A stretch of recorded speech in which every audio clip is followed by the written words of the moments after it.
So let's start our discussion of the integumentary system.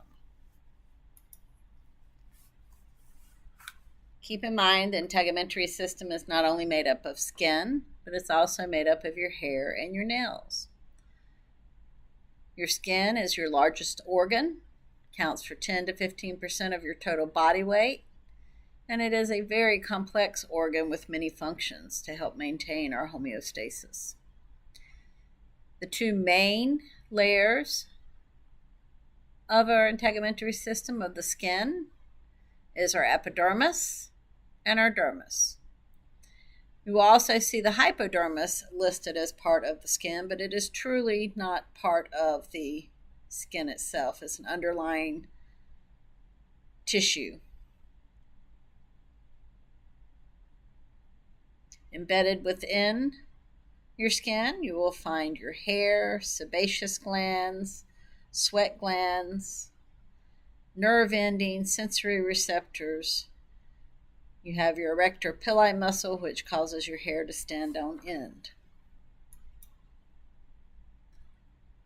Functions of our integumentary system: they offer protection from mechanical trauma, pathogens, sensation, because it has all of those receptors embedded in it, thermoregulation, so it helps to regulate our body's temperature through either shivering or sweating, excretion. When you sweat, you actually are excreting waste products and toxins through your sweat. Plays a role in vitamin D synthesis. So you can find deep in the epidermis where you can convert vitamin D from an inactive form to an active form. It is also a major blood reservoir for the human body.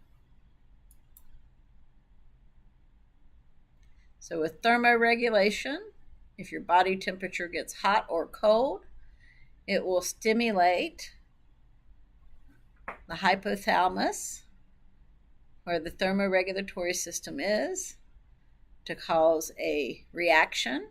And so if you are too hot, it will stimulate the release of sweat, and it will also cause the vessels to vasodilate so that the blood rushes to the surface so that it can be cooled via evaporative cooling with the sweat.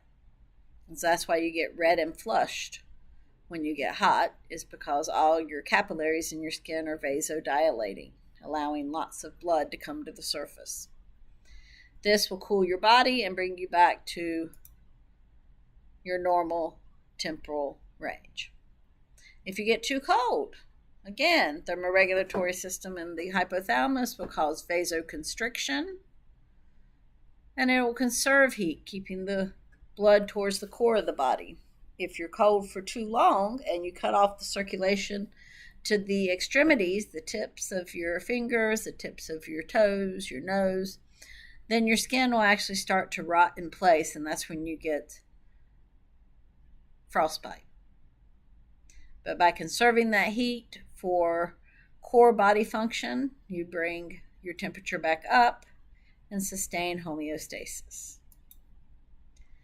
So the epidermis is made up of 4 main layers, and we have 2 types of skin. We have thin skin and thick skin. Thick skin is found on the palms of the hands and the soles of the feet. And in thick skin, you have this extra layer, the stratum lucidum. The other layers of your epidermis, remember this is the outer layer of your skin, you have a single to double layer of cells called the stratum basialis. The stratum basialis is the only actively dividing layer of the epidermis. So this is the only layer of the epidermis that actually divides by mitosis. Above the stratum basialis is the stratum spinosum. And in the stratum spinosum, you'll find your dendritic cells, which are a macrophage-like cell that helps to survey and maintain your immunity. In the stratum basialis, you will find a melanocyte, which contributes to skin color, and you will find Merkel cells, which are a sensory receptor. Above the stratum spinosum, you will find the stratum granulosum. Notice that you're starting to get some fragmentation, some litter in this layer. And so as you move further away from the basal layer, the cells start to die. And this is because the epidermis is avascular, meaning it has no circulation. The dermis, if you look back here, has blood vessels. So the dermis has blood vessels in it, but the epidermis does not. And so any nutrients, oxygen, any waste that needs to be taken away or carbon dioxide from the epidermis has to be done via diffusion into the capillaries that are in the dermis. And so as you keep moving further and further away from the dermis, the cells can no longer get nutrients and oxygen for cellular processes, and they can't get rid of their waste, so they start to die. The next layer that is found in all skin is called the stratum corneum, and it is completely dead. There is no nucleus anymore. This is the dead layer of your skin. And the stratum corneum in thin skin is not as thick as it is in thick skin. And the other layer you have, the stratum lucidium, is only found in your thick skin. So these are our 5 layers of skin. Thin only has 4. Thick has this additional layer. The only actively dividing layer is our basialis. And as you move further away, the cells die because they no longer have access to nutrients and oxygen and cannot get rid of their waste via diffusion. So here is a trick to remember the strata. Brilliant studying gives loads of confidence, starting from the deepest layer, moving out to the most superficial layer. Always thinking about brilliant also as basal bottom, the lowest layer. And you can think and see how the cells are pushed to the surface. So the stratum basialis is only our active mitotic. And so as A divides, it makes B, and then B is pushed further out. And then as this basal cell keeps dividing, it keeps pushing B closer and closer to the surface. And again, as far as it gets further and further out, it eventually dies off and your skin will slough off. So this process of being made in the basal layer and making your way out to the corneum layer takes between 40 to 50 days to complete. And I've heard that about 97% of all the dust that you see around are dead skin cells and our pets' dead skin cells. So as mentioned before, we have thick and thin skin. Thick skin is about as thick as a paper towel, has all 5 epidermal levels. There are no hair follicles in thick skin, but you do have the sweat glands. And so you've never seen anybody with hairy palms or hairy soles of their feet.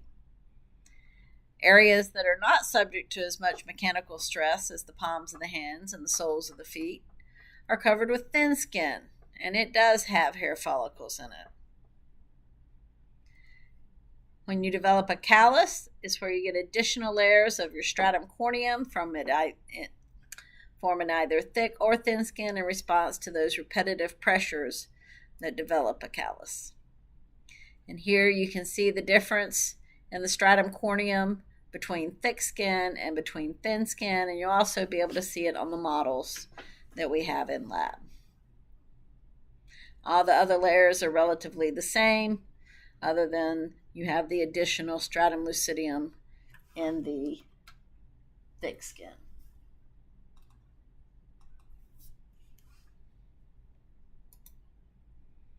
Here you can see the major receptors in the dermis. So we have Merkel cells. And so our Merkel cells are the ones that are actually up in the epidermis. I pointed it out back with the epidermis when we were looking here, the Merkel cell in that basal layer of the epidermis. And so Merkel cell is for light touch, discriminating shapes, textures. large numbers in the fingertips, lips, and the base of the hair. We have tactile or Mesner corpuscles, and these are going to be our deep pressure. So they're going to be down in the dermis a little deeper than our other receptors. And so you can also find these in the dermal papillae, respond to light touch stimuli, more numerous in regions of the body where sensation is primary, skin of the fingertips, lips, face, and external genitalia. And then last but not least, and so these are the Mesner's corpuscles, are lamellated Pacinian corpuscles, which are the deep ones, and will do pressure and vibration. You can see the Mesner's and the Pacini on the skin models also. And here is the skin model that we have in lab and the key that goes with that model. This is the thick skin, this is the thin skin, and this is what you would label in lab. And here's the old model of the skin with all the same structures shown, just not quite as pretty. All right, so now let's move on to the dermis. The dermis is a highly vascular layer deep to the epidermis, functions in providing blood to the epidermis, contains our sensory receptors, and anchors the epidermis in place. The dermis itself is also made up of two layers, the papillary layer and the reticular layer. The reticular layer is the deeper, thicker layer. We have these nodules in the dermis called the dermal papillae, and they create the dermal ridges in the epidermis, and that's what actually gives us our fingerprints.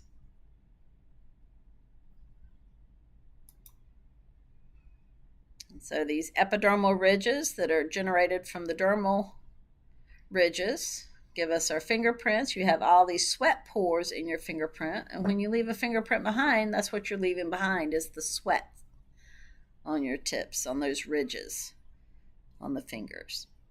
That's why they use a dry powder to pick up the fingerprint, because it sticks to the sweat. Other skin markings that we have our tension or cleavage lines. You can see these all over the body. A good plastic surgeon will always cut with the tension lines because it has less scarring and heals more quickly. If you cut against the tension lines, then that wound is going to constantly be pulled open, and it'll probably leave a larger scar and take longer to heal. All right, so we will stop this lecture here and pick up with the remaining lecture on integumentary in a second video.